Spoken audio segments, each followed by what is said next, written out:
Leviticus 26.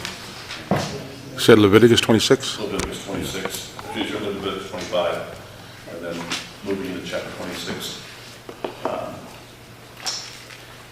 I want to read the first two paragraphs of my notes, and for those of you that don't get those, if you see me later on, I will send those out to you. I send these out every Friday, so if you want to have those, you're welcome to get them, and then you can read ahead of it. But I'm going to read these first two just to kind of get us primed. If one had to choose the primary theme for today's textual readings, it would undoubtedly boil down to the word slavery, or better yet, servanthood. Words evoke emotion, and the word slavery conjures up in our minds the travesty of slave trade during the mid-1800s. African men and women by the thousands forcibly brought to this country against their will, sold at auction, and in many cases treated as anything but human. Flood our mind. The movie Roots, Alex Haley's book turned miniseries, brought the issue of slavery to the national forefront, causing many of us to examine a topic we would rather not address. The discussion of slavery in the history textbooks seemed so clinical, so sterile, but Haley's portrayal of slave life brought the harsh realities right into our living rooms. When we approach the Hebrew text, a difficulty arises since one Hebrew word, Emery, depending on context, may translate out as either servant or slave. The notion of someone owning another person, slavery, does not resonate positively with most, while the idea of employment, servant, sounds more humane. Translators, for differing reasons and motives, often shape the way we think about a passage by the words they choose to use. I would like to offer a caveat to us all regarding the reading of text dealing with the word "eved." Let us make sure that we do not transfer or transpose our view of American slavery onto the pages of the biblical text. Reading American concepts of slavery into the Bible will only distort the picture our God wants us to see. Okay? So let me say it this way. The outright taking of another person and owning another person is one thing that we would say, okay, that's no good. Okay, that's never a good thing. The slavery, most of the time, the slavery in the Bible that we're dealing with is debt slavery. Okay, where a person has entered into a working relationship with another person, and they call it the Hebrew word "eved." Indentured servants, sometimes they translate slave, but the idea is that you're paying off a debt. Okay? So, to transpose those two and to deal with those two are two different things. Okay? I want to say this, and unfortunately she couldn't be here today, but we still have, I'll talk about Martha in just a moment. One thing I appreciate Martha, she is doing, Martha Shepherd is, she's one of the majors here at the Salvation Army, Don's wife, and she has been working with groups in this region to deal with an ongoing slavery that we have in this area. We live in the Pacific Northwest, and because we are in the Pacific, close to the Pacific Rim, we are a gateway for sex slave trafficking in this area. So even today, here we are in 2016, and we still have in many parts of the world sex slave trade. And we are because we're a port city, Seattle being a port city, people come through there all the time on ships. And sometimes they stay, and sometimes they go other places, but bottom line is, we still have it going on. And there's countries that either look the other way or participate. So when you're dealing with governments that make this stuff happen, very, very difficult to root out. But all that said, I think we have some responsibility to do something to try to help that. I'm not exactly sure. I gotta tell you, it's a huge, huge problem that when I think about it, I go, how do I get my mind wrapped around it to try to help it? Yeah. And just to let you know, last year alone, over 25,000 young ladies came through this port. Wow. There you go. All throughout the United States. 25,000. How do you not see that coming in? That's a lot of people. It's a lot of people. It seems like a lot of people to me. You know, I mean, Sounds in like 2 our years, government. 2 years, you're almost filling One up. of the worst offenders was the U.S. Open. Yeah. Yeah, anytime there's a major sporting event, all the police will tell you that the influx of prostitution comes to that city. So wherever you have a major sporting event. That's 68 and a half a day. Thanks for thank you. So I mean, that's huge. To me, that sounds like a lot. That's That is a whole, lot. whole city, whole towns. Yeah, so I mean, what I'm trying to say is that it's happening here. So in one sense, we can say, well, we look at it and go, well, we abolished slavery, Yeah, good in luck. our country. Well, not really. We're still a nation that has its problems. We still have issues that we have to deal with. And so, I don't want to make it sound like the problem has all gone away.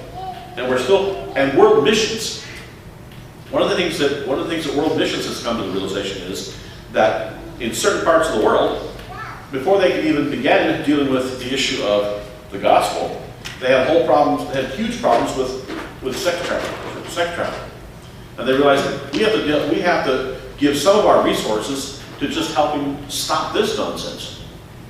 So, you have certain countries, like I said, parts of the world where it's just rampant. And like I said, on one level, you ask yourself, okay, how do we get our heads wrapped around this huge problem, and how do we go about doing something to curb it, and to at least do something? What do we do? I got to tell you, it's frustrating. So I'm thankful that there's people like Martha who are partnering with people in the Pacific Northwest to try to eradicate and find ways of alleviating this kind of nonsense that goes on in their own backyard. Okay. Anybody else want to make a comment or? You arrest all the Johns, you solve the problem. Yeah. Publish their names. Yeah, public Oh, shaming. but they have rights, right? About the customers. So yeah, it's That's what I'm saying. it's Do we have enough They sites? did that for a while, but then all the public rights people got up in it. But yeah, embarrassing. so it's a global problem. It's not and the problem is in our back door. 68 people a day that come through the Port of Seattle, 50,000 a year. There you go. So It's, they well, keep- through Seattle and Tacoma, this northwest region. Northwest region, yeah, because we're port cities. Yeah. So Portland, Los even though there's Angeles. all these restrictions and tariffs and all this other kind of stuff, you figure every day if this happens, wouldn't somebody see something? I mean, are they paying off the Oh. port, the people in charge? That's part of the problem, is that you have people being paid to look the other way, because it's lucrative. They Love got it. money.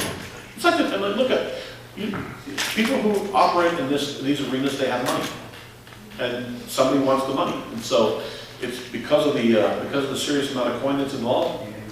You can pay you can grease a lot of palms, and so it is what it is.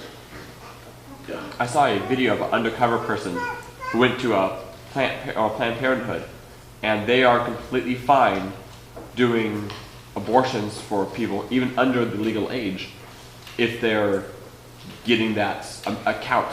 If they're coming in, they're like, yeah, we'll do it. And he even made it sound like it was prostitution, all this stuff, and they're like, oh yeah, that's fine. We don't need records. And we live in a very interesting culture, and very interesting society. So I say that I'm telling you, I feel frustrated with how do we how do we help the global issue, how do we help in our own backyard? Because I think if Torah is going to mean anything, it has to mean something in a real world where we do have slavery, where people are bound, and how do we go about helping them? And we have to put our collective heads together to say there's got to be a way that the righteous people who outnumber the unrighteous, I think, at least people that want to do somewhat good. I think the average person, even if they're not a godly person, will say, oh, look, I find that morally reprehensible. So how do we put our collective heads together to say, let's stop this and let's put an end to this? I think be aware of what is around us. There is Adorned by Grace. Christine Gilgy, that I co-taught with in Bible Study Fellowship, has a whole organization, and she goes herself into the jails and works with women. She speaks Mandarin, and she's finding a lot of the Chinese that are brought in here are for sex trafficking. But there's also boyfriends that are selling, they groom young ladies, they run away from home, then they put them into sex trafficking. It's just right next door to you. I mean, it happens everywhere. The abolitionist, There was just a movie that I went to see. I think become really aware and then start praying, saying, Lord, where do you want me? Yeah, we have to do something, and I commend Martha for at least saying, we've got to get the groups together that are, out there. For instance, I worked with, most of you know, most of the group that I worked with, I'll think of the name in a second. Try to take your time. Yeah, hold on, I just had a brain lapse. Good choice of words. Smart Love. Well, Smart Love is what we went when we go into the high schools, and in fact, I came into his high school. CareNet? CareNet. Thank you, CareNet. Yes. Okay, so CareNet has the clinics where girls can come in right off the street if they want to, if they're pregnant or think they're pregnant, and they will help them. No questions asked. No, don't take any money from them. It's all just, look, we're here to help you, counsel you, help you. And our congregation has teamed with another congregation when we were at Carver to help do a couple baby showers for these girls. These girls didn't know who we were. We really didn't know who they were, but the point was we were just going to shower them with gifts to help them out. And so CareNet now has a program that's designed for this issue of sex trafficking, because they realized that it's such a huge issue. Don, you're going to say something, go ahead. One commentator put it like this: although unregenerate persons often want desperately to escape the unpleasant and destructive consequences of their sins, they do not want to relinquish the cherished sins themselves. Yeah, good word. Good word. So, yeah, we got work to do. And to me, it's one thing if we're going to talk Torah, but to me, Torah has to be pragmatic. It's not about philosophies and theories, and we have to do something tangible, physical, this world, real world, to help people who have needs. And I've been saying this to our congregation for a number of years, and I need to reiterate this, is that, you know what, we have enough truth. We have enough truth, and we will continue to study the Torah. We will continue to study. I continue to study, you'll continue to study, because study is the highest form of worship. Absolutely. But I'm also saying this. It is my hope that if you come here, that you will also find ministries outside these four walls where you're actually helping people. And I don't mean attending a Bible study. Those are great. Those are wonderful. You can come here and study the Bible. You can go other places and study the Bible. Those are wonderful. But those are not helping those who are hurting. You're not healing a broken world by being in a Bible study. We have to find tangible ways to reach out to people who are in need. If the collective body of Messiah got off its blessed assurance and did something, then the world would be a better place. But if we sit back and just talk about it, so, let's talk about Torah, and we all have a stained glass approach, it's not going to help the real world. So we've got to touch people and deal with people in a real world way. Hold on 1 second. You're first. Go ahead. Oh, well, you pretty much said it, but I was thinking that, I don't remember who said it, all it takes for evil to flourish is for a good man to do nothing. Right. Because it seems so overwhelming, these numbers, and Right. it's like, well, what can one person do? But I can't, the prophet, or the sage said it this way, I can't solve all the problem, but neither can I run from the problem. Hold on, she's next. Go ahead. I had never seen it firsthand, but I was over by St. Joe's in Tacoma, and the Planned Parenthood is right next there, and the protesters, and this guy holding a sign that says they murder babies here. Well, there was a girl walking in, she was really young, she was crying, but the approach is wrong. They're in her face, So I got out, I was in my car, and I talked to her, I said, you do have other options. I've told that guy to get out. I was like, I'm not the enemy here, I am pro-life, but your approach here is all wrong. So I was just talking to her, and I asked her if I could drive her to CareNet, because that's the one I know of. And I said I would take you back to your car, and so I did that on Thursday. Cool. I said just talk to them, you do have other options, but it's scary. Shoving a sign in somebody's face isn't going to move them in the right direction.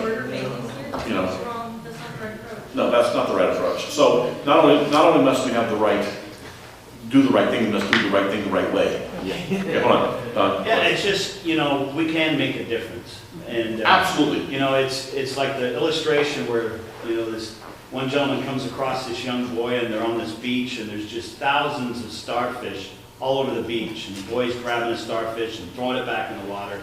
And the young man comes up to the young boy and says, "But what are you doing? I mean, you're not making any difference at all." And he goes, "Funny, made a difference for this one."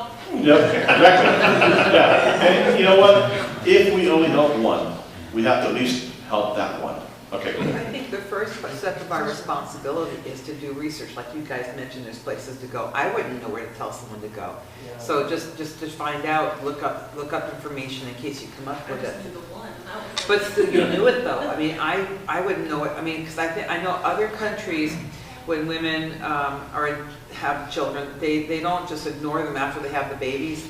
This country ignores them after they have the babies, generally speaking. So if a person has a situation and we tell them not to get an abortion, this and that, well, what's going to happen after they have the baby? Who's going to support them? Right. What are they going to do? You know, and that's an issue as Right, well. which is why I like CareNet, because it's a full service approach to the whole thing and helping you through the whole process, beginning in everything. So it's doing the right thing the right way, and you can see the success of it. That they're having huge success. So I'm fully behind CareNet and what they're doing, because So they're doing the right thing the right way.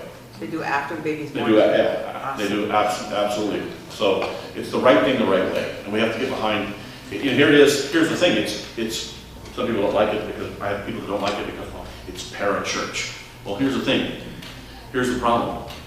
The church universal has been dropping the ball. Yes. Amen.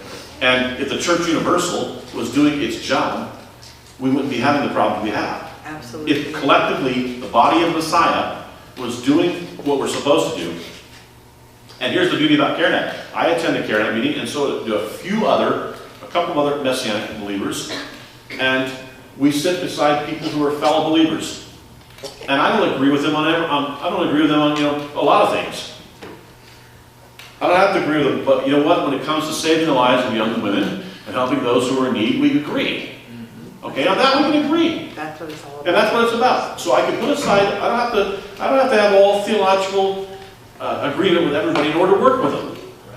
But Messianics have at times said, well, I'm sorry, if we don't agree with them 100%, then I'm sorry that we're not going to work with them. That's messed up. Because I don't agree with myself 100% of the time. So it's one of those things that I'm always in process. I keep saying I write most of my theology. Here's how I write most of my theology.